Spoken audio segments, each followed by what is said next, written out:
このカメラがすぐこう熱で落ちちゃって携帯ぐらいの重たさをぴったり収まってもう外れることもないです。電源がつくので天満屋 TV。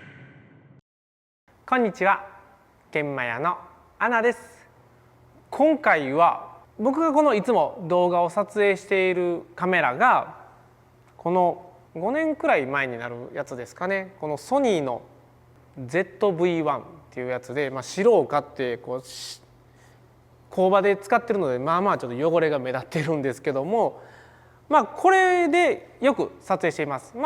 もちろんこう携帯で使ったらいいんですけども、携帯を使うと途中で電話かかってきたら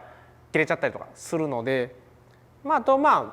SD カード抜き差しとかできて結構便利なのでこれを使っています。あとZV-1 のいいところがこうパッてこう近づけると後ろがボケてくれてこの商品とかを注目してくれる新機能やったんかな、5年前は。なのでこれ使ってます。でいろいろ結構もうずっとこれを使ってるんですけども、たまにこうよく皆さん見ていただいてる工場見学の動画とかで外とか他の工場を見学させていただいたりとかしてる時に結構こう熱を持つんですよね。でこの間の砥石の工場見学の時は砥石の工場の見学を見ていただいた方はご存知と思いますけども、結構こう砥石を焼いたりとかするところになると結構熱かったりとかして、もうこのカメラがすぐこう熱で落ちちゃって、その時こう保冷剤を急遽お借りしてこれを冷やしながらやってたりとかしててちょっと大変やったんですけども、なんかのないかなと思って調べたらちょっとまたいいのを見つけたので紹介します。それがこれです。キングっていうメーカーのカメラクーラーっていうやつで、冷却温度の調整機能で12度から30度までを調節できるみたいです。これ買ったばっかりで開けてないんで今からちょっと開けてみたいと思います。中身が説明書1枚の感じで、アタッチメントでソニーやと ZV-1 もこの取り付けでアタッチメントにも対応してるみたいなのでこれ購入しました。この僕のやつやとこの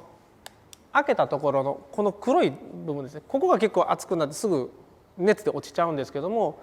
ここの黒いところにこのカメラクーラーの本体を取り付けてここをこう冷やしてくれて、こう熱さで落ちないようにしてくれるみたいです。で中身がアタッチメントが各メーカーさんのアタッチメント4つと合わなかった時用の固定するゴムバンド、 USB の線タイプ A とタイプ C の曲がったやつですねと本体こんな感じになってます。でこっちがアルミのプレートになってて、触るとひんやりします。ちょっとこう携帯より重たい、携帯ぐらいの重たさですかね。重量が 114g、アルミのこのプレートがあるからちょっと重たさを感じるのかもしれません。で電源が別電源になってまして、この中に内蔵バッテリーっていうのが入っていなくて、ここのパワーって書いてる横にイン 5V って書いてるので、この USB タイプ C を挿して、モバイルバッテリーか何かとこれを取り付けるという感じです。なのでモバイルバッテリー持ってきました。でまずはモバイルバッテリーの A のところに取り付けて、で C のところに取り付けます。ここのパワー赤いランプがつきました。でここの電源をオン、長押しで25度、今25度って書いてるのは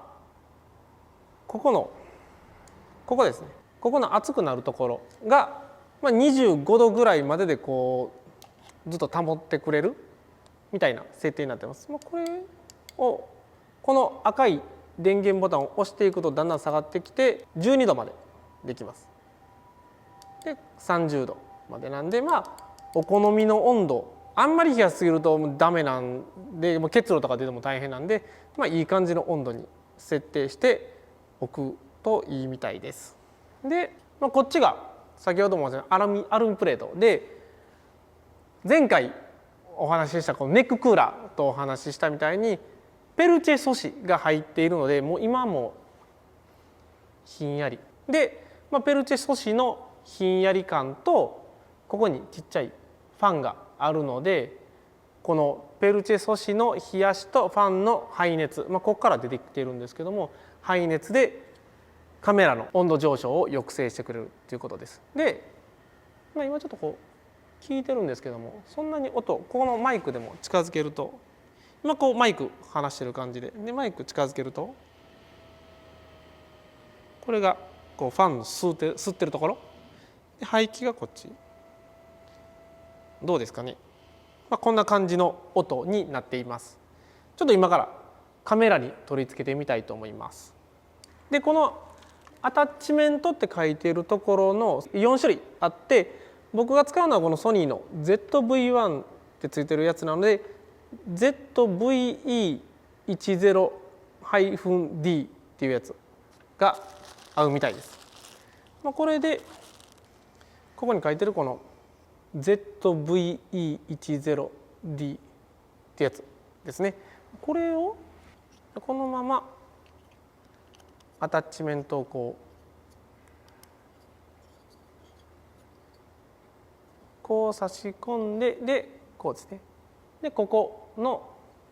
ポッチみたいなところをこの液晶ヒンジのこのちょっとへこんでるところに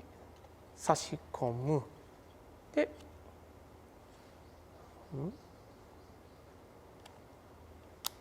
ってなるとこうぴったり収まって、もう外れることもないです。で、あとはモバイルバッテリーに接続した USB の線をこう挿したら電源がつくのでオンですね。これでオンになって今25度設定で、ここに内蔵マイクがついているのでちょっとどうなるかはわからないですけれども、この今ファンが回ってて電源ついている状態で内蔵マイクでちょっと録画をしています。今レックになってるんで内蔵マイクで聞いてます。どうですかね、ファンの音は聞こえますかね。はい、という感じでこんな感じです。いつもこのピンマイクを使っているので、カメラがこの位置でちょっとだいぶ遠目に撮ってるので、このファンの音っていうのはおそらく今後も見ていただいている方にはこのファンの音ってあんまり聞こえないと思うんですけども、万が一ここの内蔵マイクを使って撮影される方でしたら、先ほど聞いていただいたみたいに音が鳴ってるのかな鳴ってないのかなわからないですけども、もしかしたらちょっと気になる、ちょっと気にしたら気になるのかなみたいな音は鳴ってるのかもしれません。こんな感じでずっと25度設定でずっと回ってて、モバイルバッテリーここに内蔵バッテリーがついてないっていうのがちょっと、モバイルバッテリー持ち歩きながら撮影行かないとダメなんですけども、このモバイルバッテリーも前回紹介したヒーターベストのモバイルバッテリーで、2つ出力ポートがついてるので、片っぽはこのクーラー、カメラクーラーのファンのやつにつけて、片一方はこれもバッテリー本当40分ぐらいしか持たないので、ここ接続しながら長時間の撮影も回りたいなと思います。はい、こんな感じで今まで本当もう5年ぐらい使ってて、何回かやっぱり外で工場見学させていただいている時、冷えるまで待ってもらえますかとかちょっと撮影中断したりとかしたんですけども、今回これ入れることで長時間ずっと撮影できたらいいのかなと思います。でいろいろ今年も工場見学あるかな、あった時にこれが活躍してスムーズな動画撮影できたらなと思います。これはこのアタッチメントつけてカメラ ZV-1 のカメラに取り付けたんですけども、たまにこの iPhone で撮影に行く時もあります。iPhone で撮影する時で結構その場でパッと撮影したりする時とかなんで、昨年もゴルフの撮影のお手伝いをさせていただいて、ゴルフのラウンドの撮影のお手伝いをさせていただいて、撮影依頼者の方の iPhone をお借りしてやったんですけども、真夏8月に本当外の炎天下の中で撮影して、日傘さしてやったんですけども、全然やっぱ熱で落ちたりとかしたので、もしかするとこれ、これはアタッチメントがついてて、アタッチメントって先ほどお話したみたいにカメラの液晶の部分でカチッとつけるんですけど、 iPhone とかになるとつけれないので、先ほどあったゴムバンド、ゴムで無理やりではないですけども、こんな感じで貼っつけて、もうここはすごい熱持つところなので、ここに貼っつけて、あららら、こんな感じで iPhone にも取り付けて、熱をこう逃がすっていう感じでやるのもちょっと効率的でいいのかなと思います。ちょっとゴムバンドをしてブサイクというかおかしくなって画面確認するのもこんな感じになっちゃうんですけども、見れたらいいですし、とにかくこう熱を逃がしながら冷やしながら撮影できて、撮影が中断しなくてよくてスムーズに撮影できるのかなと思います。こんな感じで今年もいろいろこれを使いながらいろんなところで撮影して皆さんにお届けしたいと思います。これ僕は今回キングって書いてるところの日本製を買ったんですけども、同じよく似た形で Amazon で海外メーカーさんのやつもあるんですけども、もう本当5年ぐらい前に紹介したパソコンのクーラーっていうの、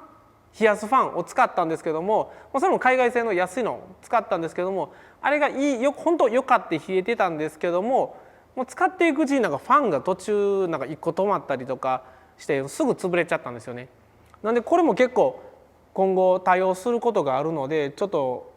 日本製のしっかりしてちょっと高いですけども日本製のちょっといいやつを買いました。僕がいろいろ探しててこの見つけた日本製のやつと、もう一個悩んだ海外製のやつのこのカメラクーラーのファンの詳しいことは概要欄に載せておきますので、ぜひ確認してみてください。この動画が皆さんにとって少しでも役に立つと嬉しいです。ありがとうございました。